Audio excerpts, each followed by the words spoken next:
कहां है वो एहसास करने वाला लीडर? इस वक्त इमरान खान साहब नाहक कैद में हैं। इससे पहले कि ये दुनिया मुझे रुस्वा कर दे, तू मेरे जिस्म मेरी रूह को अच्छा कर दे, मेरे हर फैसले में तेरी रजा शामिल हो। ये बंदा अल्लाह से कह रहा है, मेरे हर फैसले में तेरी रजा शामिल हो, जो तेरा हुक्म हो वो मेरा इरादा कर दे। मैं मुसाफिर हूं, सो रास्ते रास आते हैं मुझे, मेरी मंजिल को मेरे वास्ते रास्ता कर दे। बजट ये है कि आपके कितनी आपकी आमदनी है और कितने आपके खर्चे हैं। यहाँ पे हमें देखना है कि क्या हर घर जो है वो उसकी इतनी आमदनी है जितने खर्चे हैं? नहीं, बल्कि उसकी आमदनी कम और खर्चे ज़्यादा हैं। चीज़ें दस्तरस से बाहर हैं। एक घर जब अपना बजट नहीं बना सकता क्योंकि मुल्क अपना बजट ठीक नहीं बना रहा, आम आदमी पे इसका असर जाता है। और हम बार बार देखते हैं, ये हमें फिगर्स दिए जाते हैं। मैं आपके सामने कुछ चीज़ें रखूँगा क्विकली। एक जो चीज़ ये जो क्लेम करते हैं कि जी हमने 7% जो है वो तनख्वाहें बढ़ा दी।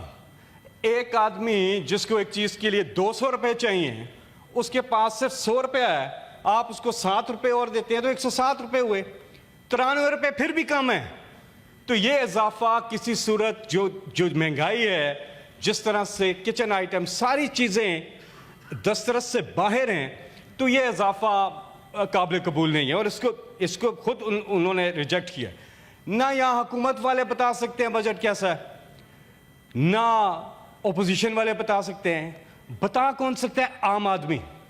तो मीडिया से मैं फिर रिक्वेस्ट करूंगा कि माइक लेके ज़रा सड़क पे जाएं और लोगों से पूछें कि क्या है उनके लिए इस बजट में, तो वो आपको बताएंगे कि इस बजट में कुछ भी नहीं है।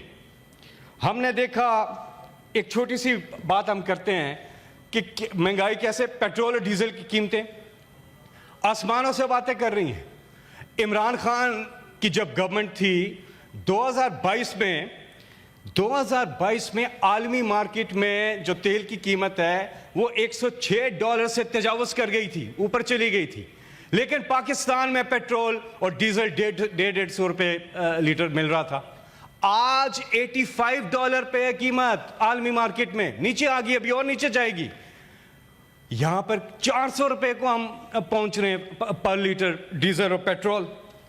तो और फिर सारे टारगेट्स हमने मिस कर दिए अपने, कोई अपना इकोनॉमिक जो हमने टारगेट सेट किया उसको मीट नहीं कर सके। ये बजट खुद बोल बोल के कह रहा है कि गवर्नमेंट फेल हो चुकी है। वो बजट उनसे बन ही नहीं रहा, वो बन सकता ही नहीं है।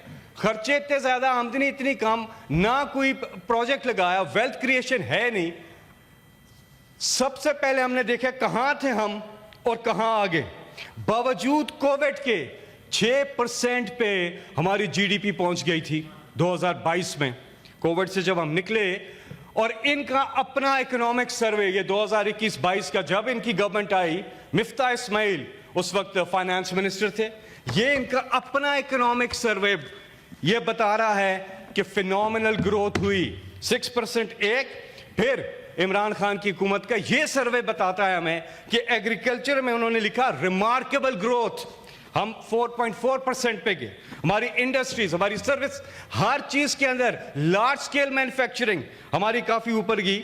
और उस पे जो क्लाइमेट चेंज का बजट है, टूरिज्म हब बना पाकिस्तान हर लिहाज से। और इसी के पेज नंबर 5 या 6 पे है कि जो एहसास तालीमी वजीफा था, 6.2 मिलियन स्टूडेंट्स सिर्फ 3 महीने में, साल के पहले 3 महीनों में इनरोल हुए और उन पर 25 बिलियन रुपए लगाए तालीम के। ये एहसास वजीफा।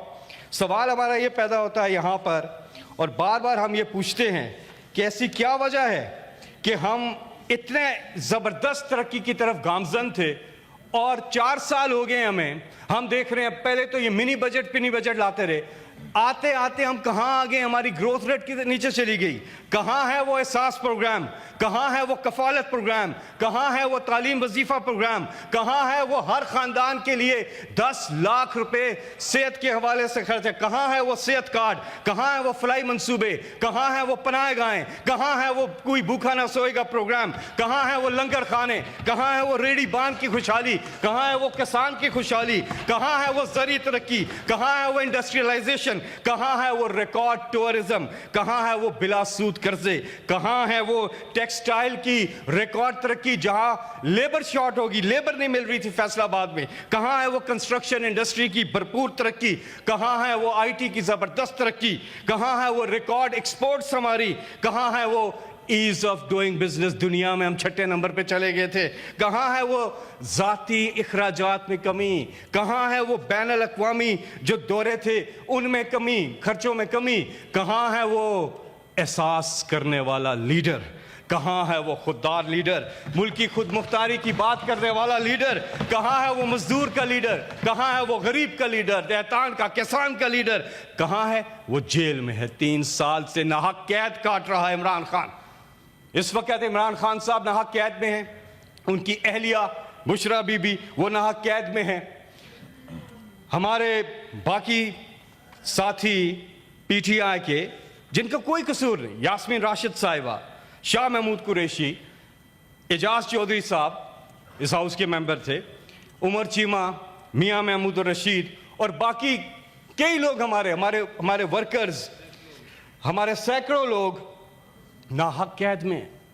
हमें आगे बढ़ना है। हमारी 70% आबादी 40 साल से कम उम्र के लोगों पर मुश्तमिल है। 2 चीज़ों को हम आपस में जोड़ दें, ज़रूरी इकॉनमी हमारी, हम एग्रीकल्चर और आईटी को जोड़ दें आपस में, ये यूथ के लिए बहुत बड़ी हम चीज़ कर देंगे और वो हमें, ये यूथ काफ़ी मुल्क को आगे लेके जा सकती है, हमारे यहाँ इन्वेस्टमेंट आ सकती है। हम इन चीज़ों से अब आगे बढ़े, हम मुल्क की तरक्की, हमने हमेशा मुल्क की बात की है। हमने कहा कि ज़बरदस्त ईरान और अमेरिका के बीच जो डायलॉग है उस पर पाकिस्तान ने जो कलीदी किरदार अदा किया, हमने यहां से एडमिट किया, हमने कहा हम प्रो पीस हैं, हम चाहते हैं मुल्क की बेहतरी हो, हमने इसको खुशाइन का और अल्लाह करे कि ये हो जाए जो कि हो रहा है, जबरदस्त पेशरफ्त हो रही है, मुल्क की बेहतरी है, इसमें हम पे जराई करते हैं, लेकिन जहां पे तनकीद करनी हो हमें तनकीद भी करनी है। हमारे उमर अयूब खान अपोजिशन लीडर थे नेशनल असेंबली में, शिबली फराज इस हाउस के अपोजिशन लीडर थे, फिर साहबजादा हामिद रजा हैं, अहमद खान बच्चर जो पंजाब असेंबली के अपोजिशन लीडर हैं, अहमद चट्ठा, जरताज गुल, कमल जोसेफ, सनम जावेद, आलिया हमजा, खदीजा शाह, फराह आगा, आशा अली भुट्टा, रुबीना जमील, बहुत नाम है इनको, अब्दुल लतीफ चित्राली, ये सब अब इनको जेलों से बाहर लाया जाए। और हम नहीं कहते कि कोई डील करें या कोई, हम कहते हैं अदालतों के जरिए इंसाफ कायम किया जाए, जो मैंने कुरान की पहली आयत पढ़ी है। अब देखें, जब तक हम मुल्क में इंसाफ नहीं लेके आएंगे पाकिस्तान कभी तरक्की। अब बजट पे मैं वापस आऊंगा। अब मैं बात कर रहा था कीमतों की, रेट लिस्ट हम अपने सामने रखते हैं। पेट्रोल की मैंने बात की, डीजल की 150 रुपए लीटर थे, आज 400 को टच कर रहा है। बिजली 16 रुपए पर यूनिट, आज 50 से 70 रुपए पर यूनिट। गैस इसी तरह, आटा जो है, चावल 78 रुपीज़ का था, 78 से 100 रुपीज़ kg था, आज 200 रुपये से तजावज़ कर गया है। चीनी इसी तरह 87 थी, आज 176 रुपये चलेगी। गोश्त 602 का था, 1250 है। अंडे 130 रुपये दर्जन मिल जाते थे, आज 500 से ऊपर है। घी जो है वो 5 लीटर का अब जो है वो 2300 का था, 3000 से ऊपर चला गया है। दाल, मूंग, दूध, दाल माश, आलू, प्याज, टमाटर, हर चीज की कीमत डबल से ज्यादा हो गई है। आम आदमी की जो चीजें, किचन नहीं चलता, ये सारा रेट लिस्ट अगर आप इसका जायजा, ये हमारा नहीं है, ये इनका अपना डेटा बोल के कह रहा है। ये इकोनॉमिक सर्वे, दोनों इकोनॉमिक सर्वे मैंने पढ़े, दोनों इनकी हुकूमत के जारी किए हुए हैं। दोनों को आप आपस में जो स्टडी तो करें, पता तो चले हम अपनी इकोनॉमी को कहां थी और किधर लेके आए हैं। लेकिन अभी भी रास्ता है हमारे पास। हमने बात की कि किस तरह से हम अपने मुल्क को सही डायरेक्शन में, बेहतर इकोनॉमिक मैनेजमेंट है क्या, उसकी तारीफ करते हैं। बेहतर इकोनॉमिक मैनेजमेंट वो है जो इमरान खान ने करके दिखाई कि किस तरह से आपने अमीर से टैक्स लेकर गरीब पर लगाना है। यहां प्रॉब्लम, आपने बड़ी जबरदस्त, अभी आप जब यहां थी आपने बड़ी जबरदस्त बातें की हैं। टैक्स नेट को हम बातें तो करते हैं, टैक्स नेट बढ़ा रहे हो, टैक्स नेट को हम नहीं बढ़ाते। जो पहले से टैक्स दे रहे हैं उस पर और बोझ डाल देते हैं। वो बेचारा तो पहले ही पिसा हुआ है, और से और बोझ डाल देते हैं, टैक्सेस की भरमार कर देते हैं। हम टैक्स नेट को बढ़ाएं, अमीर से पैसे लेके गरीब पे लगाएं, वेल्थ क्रिएशन लगे। इंडस्ट्रियलाइजेशन की तरफ पाकिस्तान जा रहा था, इतने अरसे के बाद हम इंडस्ट्रियलाइजेशन की तरफ जा रहे थे, वो बैठ गया, कोई इन्वेस्टमेंट नहीं आ रही है। हमारी पॉलिसीज, कोई पॉलिसी नहीं है हमारी। हमारी ये क्या पॉलिसी है? हमने भी सारे आपके सामने रखे। अमेज़न पाकिस्तान आया उस दौर में, और इंटरनेशनल प्लेयर्स पाकिस्तान आ रहे थे, इन्वेस्टमेंट कर रहे थे। अब जा रहे, शेल चला गया, टेलेनॉर चला गया, पीएनजी चला गया, बाकी लोग भी जाने की क्यों? क्योंकि सरमाया यहां नहीं सरमायाकारी करना चाहते। हमने वो बिजनेस के लिए इन्वायरमेंट ही नहीं बनाया, इनेबल ही नहीं किया लोगों को। हम तो अपने लोग जो यहां पे हैं वो गरीब से गरीब हो रहे हैं। हमें ऐसे इंसेंटिव्स लोगों को देने चाहिए। हमारी इकोनॉमी, हम इकोनॉमिक एक्टिविटी रोक देते हैं। हम दुकानें जल्दी बंद करो जी, इकोनॉमिक एक्टिविटी रुकती है, इससे चलती नहीं है। पीएसएल के मैचेस होते, क्राउड नहीं जाएगा, क्यों नहीं जाएगा? वो टिकट लेके जाते हैं, इकोनॉमिक एक्टिविटी होती है। जब हम ऐसी पॉलिसीज लेके आएंगे जिनका कोई भला नहीं, आप जाए माइक लेके दुकानदारों से पूछे, उनका बुरा हाल है। वो उनको दुकान, वो अपने घर पैसा क्या लेके जाएंगे? मगरिब होती है 7:30 बजे, लोग दवातर से फारिग होते हैं, जाते आगे दुकानें बंद, कुछ चीज नहीं। इकोनॉमिक एक्टिविटी रोकती हमने। अब आगे अगर हालात ठीक हो रहे हैं, आप इस लेवी को तो खत्म करें।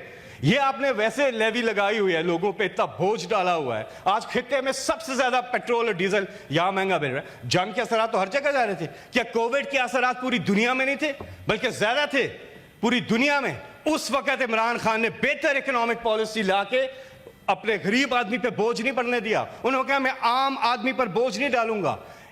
ये कोई रॉकेट साइंस नहीं है। ये कुछ दिमाग बैठकर ऐसी पॉलिसी बना सकते हैं जिसमें लोगों का भला हो। वर्ल्ड बैंक ने सर्वे किया इमरान खान के दौर में, 222 ममालिक में सर्वे किया, 3,333 सोशल वेलफेयर के प्रोजेक्ट्स उठाए, और एहसास प्रोग्राम दुनिया के चौथे नंबर पे आया। दुनिया के चौथे नंबर पे आया। ये 3,333 प्रोग्राम है। आज कहां है वो प्रोग्राम?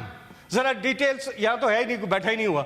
लेकिन आगे मैं वाइंड अप कर रहा हूं। मैं ये कह रहा हूं कि ये पूरा जो मैंने आपके सामने फैक्ट्स एंड फिगर्स सारी चीजें रखी हैं, ये हम किस तरफ अपनी इकोनॉमी को लेके जा रहे हैं? वो कहता है शायर कि भूख फिरती है मेरे मुल्क में नंगे पांव, भूख फिरती है मेरे मुल्क में नंगे पांव, रिस्क जालिम की तिजोरी में छुपा बैठा है।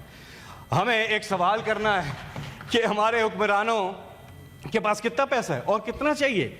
आप अपने बैरून मुल्क सासे फरोख्त करें, वो अपने पास ही रखें पैसा, लेकिन वो पैसा पाकिस्तान के बैंकों में रखें। आप देखिए हमारी इकोनॉमी कैसे उठती है। हम इधर उधर देख रहे होते हैं, हाल हमारे पास हमारे ओवरसीज। सुन तो नहीं, मैं वाइंड अप कर रहा हूं, मैं वाइंड अप कर रहा हूं। देखिए हमेशा जो बजट स्पीच होती थी उसमें कोई कदगन नहीं होता था टाइम का। हमेशा होता था। आई एम सॉरी, साल में एक ही मौका आता है जिसमें आप बात, मुझे मैं अपनी बात खत्म करता हूं। जी करें। जी ये कोई नई बात कर, तो हाँ बात खत्म करता हूं। तो मैं ये कह रहा था कि हमारे ओवरसीज जो हैं वो इतना कंट्रीब्यूट कर देंगे, लेकिन उसके लिए हमें एक चीज करनी है। देखिए इलेक्शन हुआ, उसमें लोगों ने उस प्रोसेस में हिस्सा लिया, जबरदस्त लिया। बावजूद इसके लीडर बंद, लीडरशिप बंद, कैंपेन बंद, बल्ला बंद, सारी चीजें बंद, लेकिन कौम का जज्बा बुलंद। उन्होंने इससे ज्यादा मंशा का इजहार क्या करें कि इंतखाबी पहली बार पाकिस्तान की तारीख में वो इलेक्शन हुआ 2024 में जहां उम्मीदवार ने वोटर को नहीं ढूंढा, वोटर ने उम्मीदवार को ढूंढा है कि किसने इमरान खान ने हाथ रखा है मैं उसको वोट दूं। ये जो ट्रस्ट डेफिसिट होता है ना, जब आपका ट्रस्ट डेफिसिट आ जाए, सारे डेफिसिट बढ़ते हैं। Fiscal deficit, trade deficit, current account deficit, सब बढ़ते हैं। क्यों बढ़ते हैं? Trust deficit. जब अवाम हुकूमत पे इत्मीनान ही नहीं करती, और हुकूमत अवाम पे पास वापस नहीं जाना होता। क्यों मैं इलेक्शन की जो दास्तान आपको सुना रहा था, तमहीद जो बांध रहा था, वो इसलिए कि जब तक अवाम के ट्रू रिप्रेजेंटेटिव्स नुमाइंदगी न करें, वो आके बजट ना बनाए, तो ट्रस्ट डेफिसिट तो अपनी जगह रहेगा ना। आप लोग कमेटीज में फिर आते हैं ना, को खत्म कर रहे हैं, सारे डेफिसिट खत्म हो जाएंगे। और यहां से मैं एक बात करना चाहता हूं, ये एक बात करते हैं चार्टर ऑफ इकोनॉमी की, चार्टर ऑफ डेमोक्रेसी की बात होती है, वज़ीर आज़म ने की। मैं ये कह रहा था कि हम हर मुल्की मामले में जो मुल्क की सालमियत से रिलेटेड हो, मुल्क की बका से रिलेटेड हो, हम हमेशा, इमरान खान ने एक ही मैसेज भेजी है कि हम खड़े हैं। मैं इवेंट्स पे डिटेल में जाना नहीं चाहता। गुज़श्ता 4 सालों में बहुत से ऐसे मौके आए, इमरान खान ने जेल से पैगाम भेजा, हम आपके साथ खड़े हैं। हम उस वक्त तो खड़े होते हैं, लेकिन ये हमारे साथ क्यों नहीं खड़े होते? मसला ये है, ये बातें तो करते हैं लेकिन हमारे